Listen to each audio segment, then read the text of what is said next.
Profecias. Primeira coisa que a gente tem que entender antes de falar sobre profecias é a definição de profeta e de profetizar. O que é isso? No grego existe uma palavra, profeme, que significa o ato de falar no lugar de outra pessoa, o ato de transmitir a mensagem de alguém, o ato de ser o porta-voz de alguém. Então, profetizar significa transmitir a mensagem de alguém. É falar algo que não vem de ti, mas que vem de outra pessoa. Profeta vem de profetes, significa arauto, porta-voz, anunciador. Amém? Então, o profeta, ele é o porta-voz de alguém. Ele é aquele que fala, transmitindo a palavra de alguém. Olha que interessante. Êxodo capítulo 7, no versículo 1. Então disse o Senhor a Moisés: eis que tenho te posto por Deus sobre Faraó, e Arão, teu irmão, será o teu profeta. O Senhor diz para Moisés: eu vou te colocar como Deus sobre Faraó. Ou seja, você vai fazer o papel de Deus. Você vai decretar a sentença, a ordem, os procedimentos. Porém, quem vai transmitir essa mensagem para Faraó não vai ser você. Vai ser o teu profeta, Arão, o teu porta-voz, aquele que vai falar no teu lugar. Deus, quando chamou Jeremias, por exemplo, ele falou: eis que eu te coloco como profeta sobre as nações. E aí Jeremias falou: Senhor, mas como é que eu vou ser profeta? Eu não sei nem falar, eu sou só um menino. Eu vou te dizer o que você tem que dizer. Esse é o papel do profeta. Amém? Profecia é previsão do futuro. Tem muita gente que, talvez levados pelos filmes, né? No filme, por exemplo, quando fala de profecia, é sempre alguma coisa que foi prevista a respeito do futuro e aí agora está acontecendo. Então as pessoas têm uma falsa ideia de que profecia significa previsão do futuro, prever algo que vai acontecer. Porém, nós temos outros exemplos de profecia na Bíblia. Por quê? Porque, como nós vimos, profecia é a mensagem de Deus que é transmitida através do profeta. Às vezes ela pode falar do futuro e às vezes não. Jeremias 26, no capítulo 4, nós temos uma profecia de advertência. Diga-lhes, assim diz o Senhor: se vocês não me escutarem nem seguirem a minha lei que dei a vocês, e se não ouvirem as palavras dos meus servos, os profetas, os quais tenho enviado a vocês, vez após vez, embora vocês não os tenham ouvido, então farei desse templo o que fiz do santuário de Siló, e desta cidade um objeto de maldição entre as nações da terra. Olha aí, essa é uma profecia, é uma mensagem que o profeta transmitiu para o povo, mas é uma profecia de advertência. O Senhor falou: se vocês não escutarem a minha voz, eu vou ser obrigado a transformar esse lugar aqui num lugar de maldição. Eu vou ser obrigado a repreender vocês. Cadê a previsão do futuro? Não tem, é um aviso, é uma advertência. Zacarias, capítulo 1, a partir do verso 3. Uma profecia de exortação.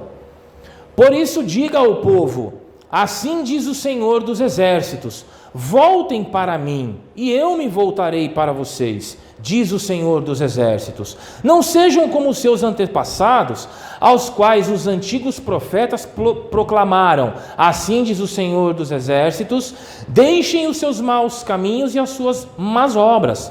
Mas eles não me ouviram, nem me deram atenção, declara o Senhor. Isso é uma profecia, uma mensagem de Deus transmitida através do profeta, porém para exortação do povo. Ageu, capítulo 1, a partir do verso 7, nós temos uma profecia de ordem, uma profecia de ordenança. Assim diz o Senhor dos Exércitos: vejam onde andam os seus caminhos, subam o monte para trazer madeira, construam o templo, para que eu me alegre e nele seja glorificado, diz o Senhor. Uma ordem, é uma profecia, não tem nada de previsão do futuro, é uma ordem, é uma profecia, uma mensagem de Deus transmitida através do seu profeta. Amém? Só para a gente diferenciar, o que então não é profecia? Não é profecia aquilo que é dito diretamente por Deus.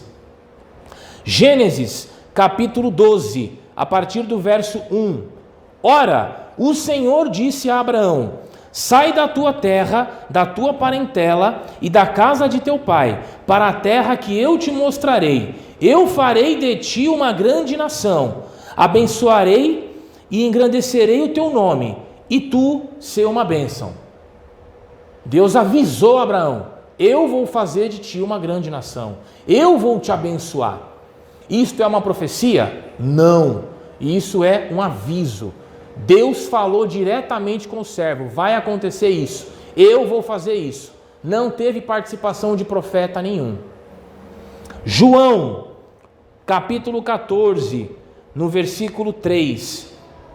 E se eu for e lhes preparar lugar, voltarei e os levarei para mim, para que vocês estejam onde eu estiver. Palavras de Jesus.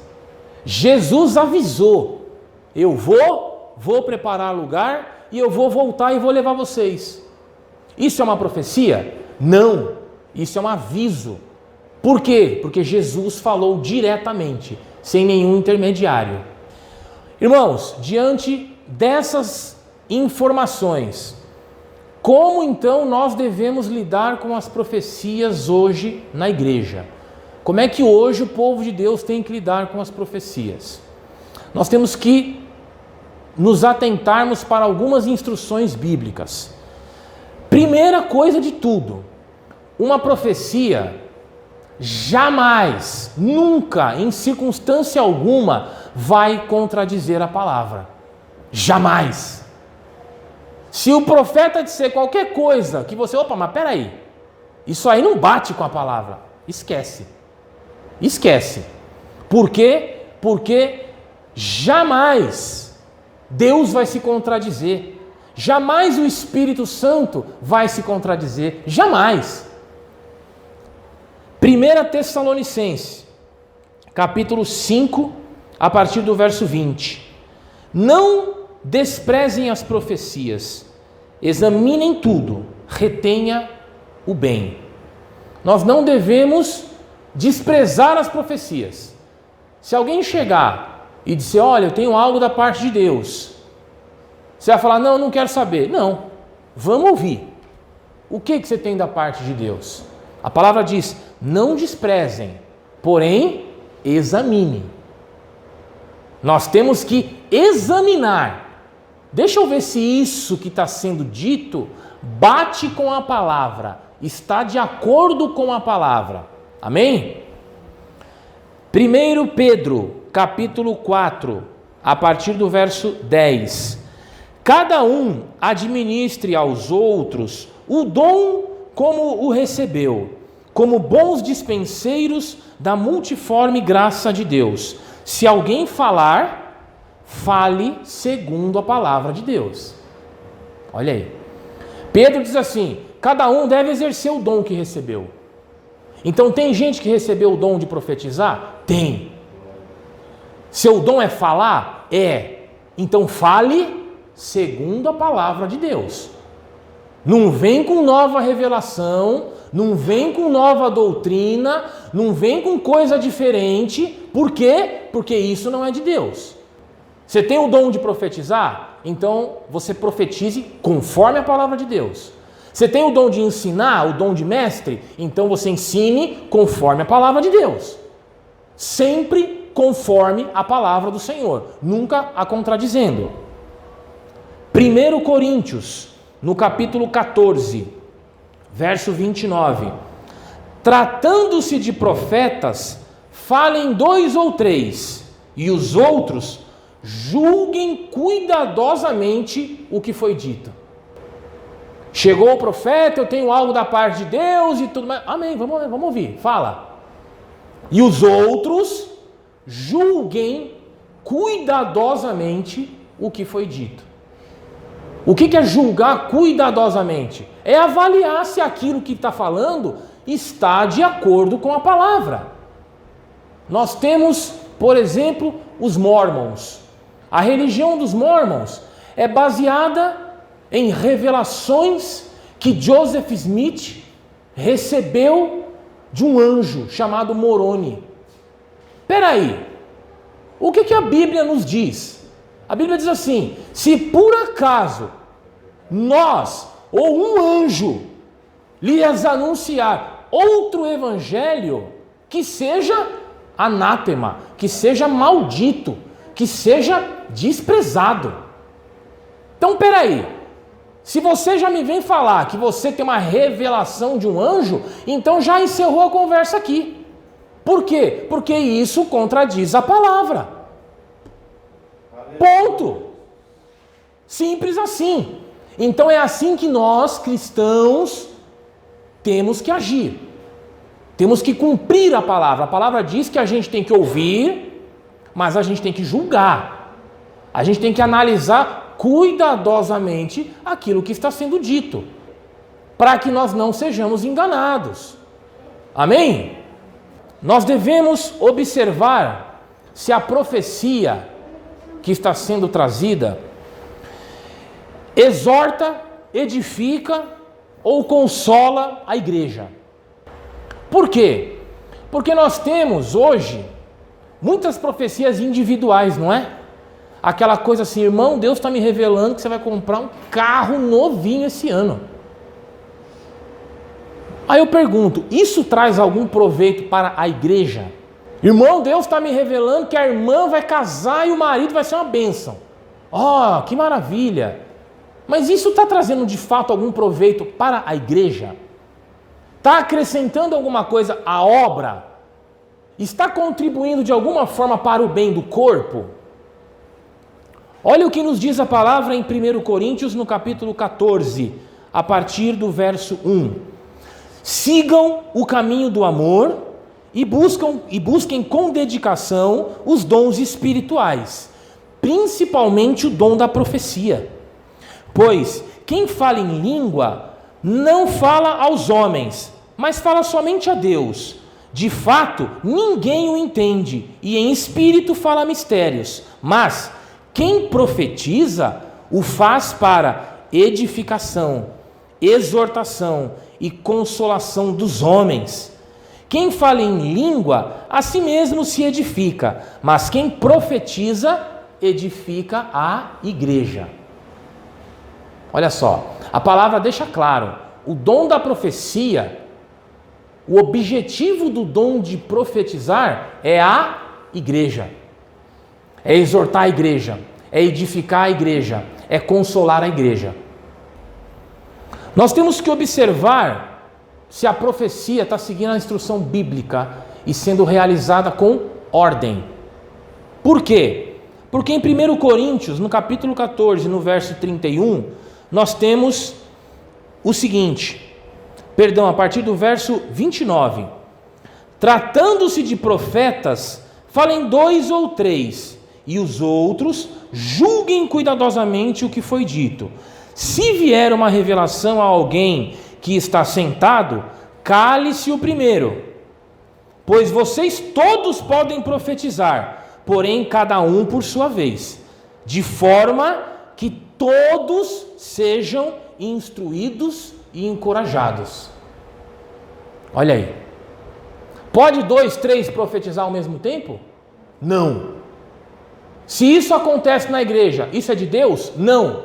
Isso é carnalidade. Sabe por quê? Porque o Espírito não contradiz a palavra. E a palavra ensina que Se um estiver profetizando e de repente levantar o outro, então o primeiro cale-se para que o segundo seja ouvido. E cada um por sua vez, de forma que todos sejam instruídos e encorajados.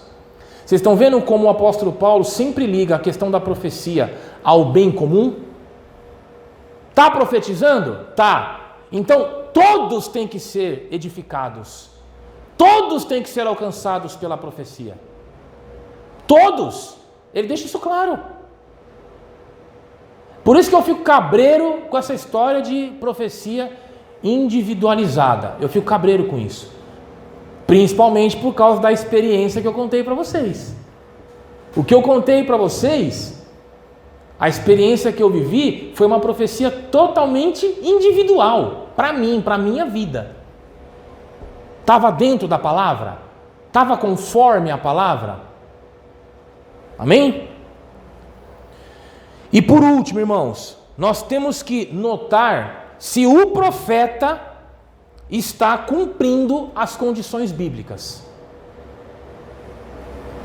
Mateus capítulo 7, versículo 15. Cuidado com os falsos profetas. Ele vem a vocês vestido de peles de ovelhas, mas por dentro são lobos devoradores. Mateus 24, versículo 11. E surgirão muitos falsos profetas e enganarão a muitos. 1 João, capítulo 4, versículo 1. Amados, não creiam em qualquer espírito, mas examinem os espíritos, para ver se eles procedem de Deus, porque muitos falsos profetas têm saído pelo mundo. Que você não se deixe impressionar por barulho, que você não se deixe impressionar por palavras bonitas, que você não se deixe impressionar principalmente por palavras agradáveis, porque como é bom a gente ouvir o que a gente quer ouvir. Como é bom a pessoa estar desempregada e ouvir que Deus vai abrir uma porta. Como é bom a pessoa estar com um problema no casamento e ouvir assim, Deus vai resolver tudo. É bom, não é bom? É tudo que a gente quer ouvir. Agora, conforme a palavra ensina, você tem que julgar tudo isso. Para quê? Para evitar que você crie falsas expectativas e que lá na frente você se frustre. E se frustrando, você culpe a Deus, achando que Deus disse algo e que Deus não foi fiel, ou que Deus te prometeu algo e não cumpriu, ou que você se encheu de fé, mas a sua fé não foi suficiente para você viver aquela promessa. Então tome muito cuidado com isso. Atente-se à palavra de Deus. O que Deus tem para dizer para você e para mim, já está dito. Já está dito, já está registrado. Tudo o que a gente precisa ouvir, tudo o que a gente precisa saber, já está dito. Você só precisa procurar, mas que já está dito, já está dito. Amém?